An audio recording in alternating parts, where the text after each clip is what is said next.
In recent years, Crystal Palace are a team that I've been able to watch more frequently thanks to Tommy having a season ticket and thanks to my girlfriend supporting them. And from working in and around Croydon and driving past Selhurst Park most days, I find myself submerged in the local fan base and can see just how special this club is to the surrounding area. I, like many other football fans, have really enjoyed watching the rise of Crystal Palace in recent seasons, although I think it's safe to say that there's one team in particular who haven't enjoyed it as much. 46 miles down the road is a fan base that despises the rise of Crystal Palace. Brighton and Hove Albion are one of the best run clubs in English football, going from Championship football as recently as 2017 to solidifying their status as a Premier League team, even gaining qualification for the Europa League in 2023. But that's not enough, as Crystal Palace's recent rise under Oliver Glasner, capped off with an FA Cup and Community Shield in recent years, has left a bitter taste in the mouth of the Seagulls supporters. And with today marking the first meeting between the two sides since Palace have lifted both trophies, I think we're going to see this derby at its very best, and I cannot wait to experience it. But with all due respect to this derby, the two teams aren't exactly local, are they? How exactly do two teams separated by an A road or a motorway, depending on your preferred choice of travel, end up being such fierce rivals? This rivalry all started back in 1976, where then managers Terry Venables and Alan Mullery locked horns 5 times during their season in Division 3. An FA Cup tie that finished level both home and away was then played for a 3rd time at the neutral venue of Stamford Bridge. The atmosphere was heightened by the two managers grating each other in the press, but it was Crystal Palace who won on the day thanks to a goal from Phil Holder. What came after the game, however, sparked the tempering relations between the two clubs into something bigger than anyone could have ever imagined. Whilst arguing with the referee, Alan Mullery claimed to have had hot boiling coffee thrown in his face by a Crystal Palace supporter whilst walking down the tunnel, prompting the Brighton manager to then throw a handful of change onto the floor, point at it and yell, "You're not worth that, Palace," then giving him 2 fingers and storming down the tunnel. And from that moment on, the rivalry grew and intensified, and I could easily sit here and tell you about all the key moments that have happened since. But with the beauty of these games is that everyone has their own iconic memory that sticks out above the rest, and I want to know yours, so get them down in the comments below. This game may feel like a weird derby to some, but the hatred could not be more real. After all, this is the kind of game that at the beginning of the season both supporters look out for first. 3 points at stake, bragging rights at stake, and 90 minutes to determine who will be going away and bathing in the glory of Derby Day success. So ladies and gents, it is Derby Day and we are joined by the ticket facilitator, season ticket holder, firm fan favourite, it's Mr. Tommy Aliff, and this is your first derby as well, which I didn't realise, because you've been a season ticket holder for how many years? 4 years. That's mad. Yeah, I've just missed every game. Yeah, usually you make me late for the games, but today we've actually got a little bit of time, enough time to do what we're doing today, which is good. Last game I went to was... drinking. Yes, yeah, what are your thoughts for today? It's exciting, isn't it? Yeah, I think it's going to be a really good game today. I think last time we played Brighton, we won 3-0 at the Amex. I think it's going to be a little bit closer today. Watched Palace midweek against AZ Alkmaar. It was a good game. It's a little bit shaky at the back. So I think, again, today, I don't see it being a massive goal fest, but I think I'm going to go with a 1-1 draw. Do you know what's really annoying? This happens a lot with me and my dad as well. Nicking each other's score predictions. I have been thinking since you called me up about a ticket for today, and I've been thinking it's just got 1-1 written all over it, isn't it? So I'm all over that with you as well. Do you have a favourite moment or memory from the derby? I know you haven't been to any, but any that spring to mind?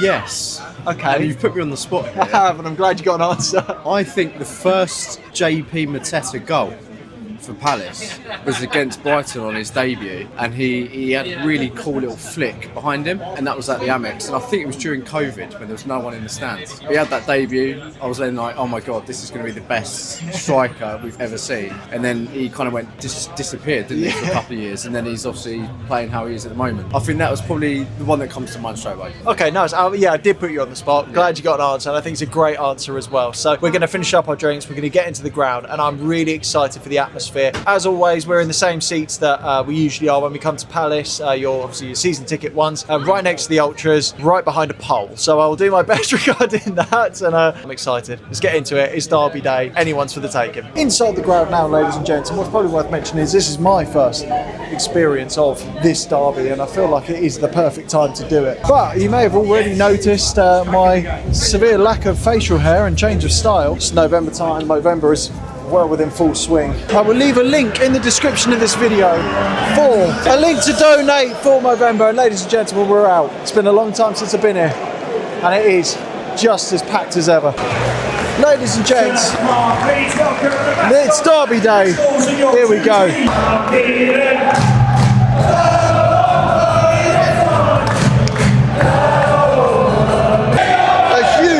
Huge day for both sets of teams. The stakes could not be higher. Foreign territory for Brighton today, but they know what they need to do to win. And the home style end in full force. Brighton fans also in full force. It's going to be a great atmosphere.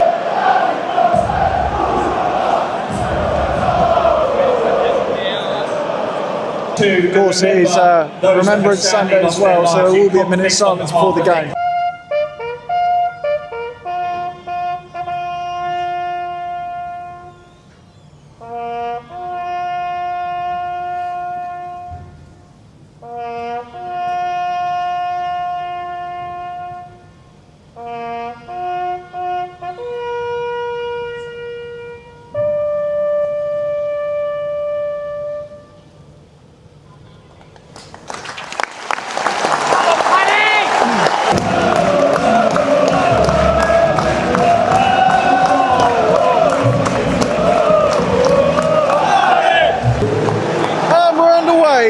Ladies and gentlemen, it's Derby Day, all to play for.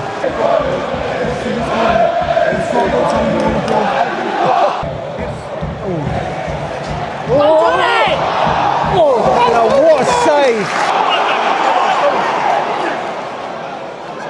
Go on, JP!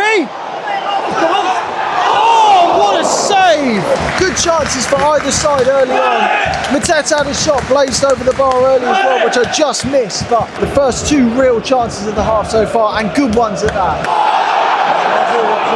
Great ball.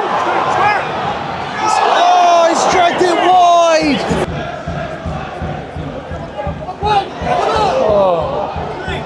Oh. Kicking off a little bit over there.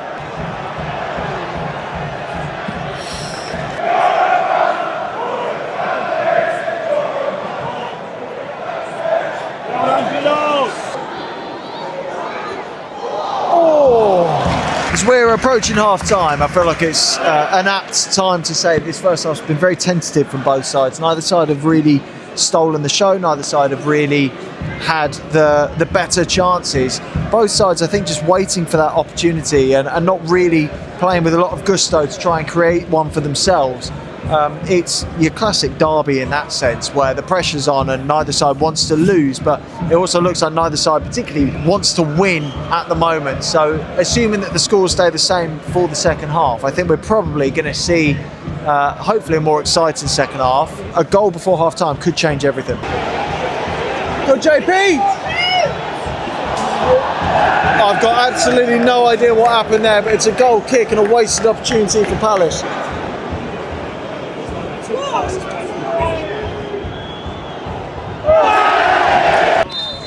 No, it's half time, ladies and gentlemen. Scores side at 0-0. Well, ladies and gents, as I said, that is half time and goalless at the break. Like I said, it's been very tentative. I think both sides have been scared to attack. I think, actually, that being said, I think Brighton have had more going forward in terms of emphasis than what we've seen from Crystal Palace at the moment. But Crystal Palace have also looked good when they've had those breaks. I think they just need to try and be a bit more creative, both sides that is, by the way, and really attack this game, because we don't want to see a 0-0 in a game like this. The fans definitely don't want to see a 0-0, but it's one of those scenarios where if both sides draw, the fans are going to go home feeling content, which is better than attacking and running the risk of losing and then having your fans on your back for the next week or two. But I don't know, I think we want to see some more attacking flair. We want to see someone grab this game by the scruff of the neck and take it. There haven't been loads and loads of clear-cut chances. We want to see that change in the second half, and hopefully we see a goal. Hopefully we see a goal for Palace. Back out again for the second half. Ladies and gents, straight back behind that pole. Oh, challenge!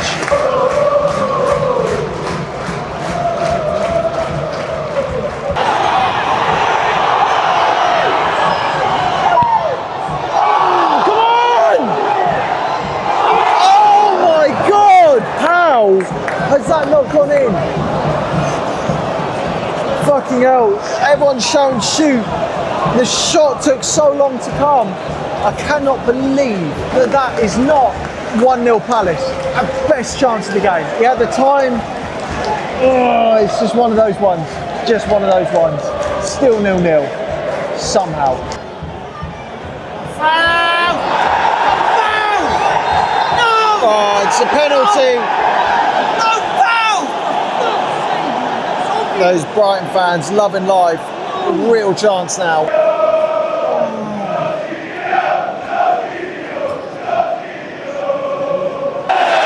Referee's going over to the monitor to double check. This could be game on. Just had a really quick look, and it does look as though the Brighton forward has kicked the floor as opposed to being kicked. So I don't know what the ref's going to say. I'm leaning towards no penalty at the moment, but it could go either way. We haven't got the best angle of it. After review, Brighton number 10 initiates contact. And it's not a penalty, ladies and gentlemen. There we go. Game goes on.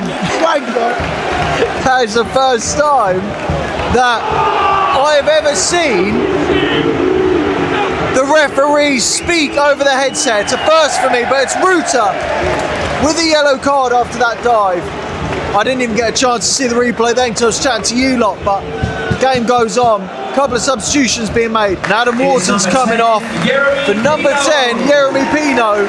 As a more attacking substitution for Palace. They want to go for things now. It's the first real bit of drama of this derby now, with that penalty being disallowed, and maybe that's going to spark the two teams on to actually go for it. It's what we're missing. We are about 20 minutes into the second half now. Listen to the atmosphere.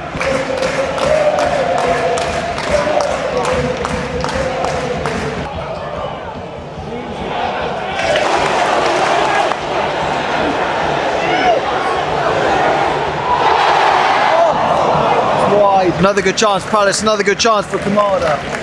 Another one that goes the wrong side of the post.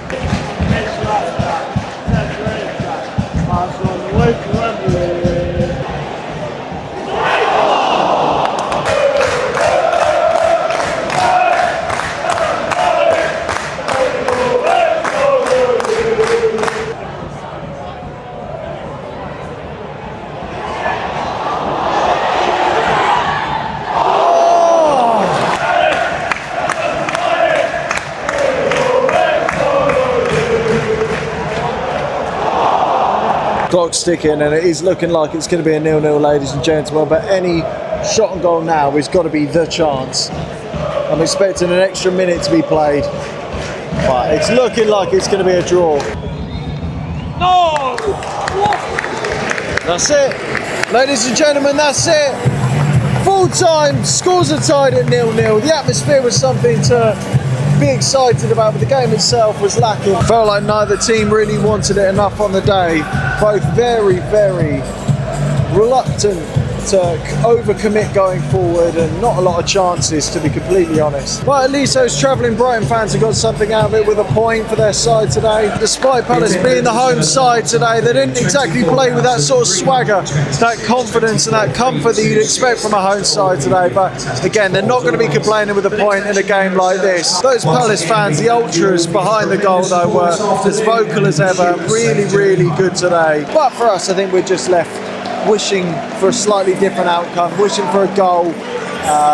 But I don't know, I suppose if you're a Brighton fan, if you're a Crystal Palace fan, you're going to take the point in a game like this, aren't you? But as a neutral, obviously you want to see some goals, you want to see a bit more action, and We didn't quite get that today, but it was still a good enough spectacle as a neutral to appreciate the derby, and the atmosphere alone was good enough. Both teams' seasons still open though, and it's going to be interesting to see where they finish up come the end of the Premier League season. But that's it for today, ladies and gents. A 0-0 draw on Derby Day. So guys, that is the end of the vlog and the end of the game, and what was ultimately a very drab affair between the two sides. Both sides disappointed going forward. Both sides were great defensively and obviously kept a clean sheet either way. So that's brilliant. I think we got a train going by. But ultimately, it disappointed as a football match and as a spectacle in that sense. But we were here to experience the derby, to see what the derby was like between the two fans and the occasion in that sense. And the derby itself was really good fun, to be honest. The atmosphere was very good, and you feel like if it was any other game, the atmosphere wouldn't have been at the level that it was at on the day. So that's a real positive reflection on both the Crystal Palace fans and the Brighton fans. It is just a shame from a neutral perspective that we didn't see some goals, that we didn't get to see one team go home happier than the other. But that is just football at the end of the day, and you know, we can't do anything about it apart from watch and enjoy. I had a nice day out with Tommy. It's always a nice day out, but it's just a shame that obviously we couldn't bring you more goals. It is what it is at the end of the day. But I think that it's safe to say that there's been far more memorable derbies in recent years than the one that we went to today. In a way, you could argue that's a piece of history in itself. So we expected a draw at the beginning of the game. We got one. We just got less goals than we were expecting. But ladies and gentlemen, thank you so much for watching. As always, I'm going to walk home now. I'm actually at the train station to walk home now. Tom and I both had a good day. Didn't really have a lot to say about the game. Penalty that was disallowed, I think I'd say it wasn't a penalty, so you can't really complain too much about that. But ladies and gents, thank you so much for watching. Let me know what you think about the weirdest derby in English football. Is this the weirdest? Are there any other weirder ones? Let me know in the comments. And like I said halfway through this video, let me know your favourite Derby Day memory, because I'm sure that the comment section are going to be far more interesting than the football that we watched today. But ladies and gents, thank you so much for watching. Go and donate to my Movember link in the description of this video. Take care as always. Peace and love.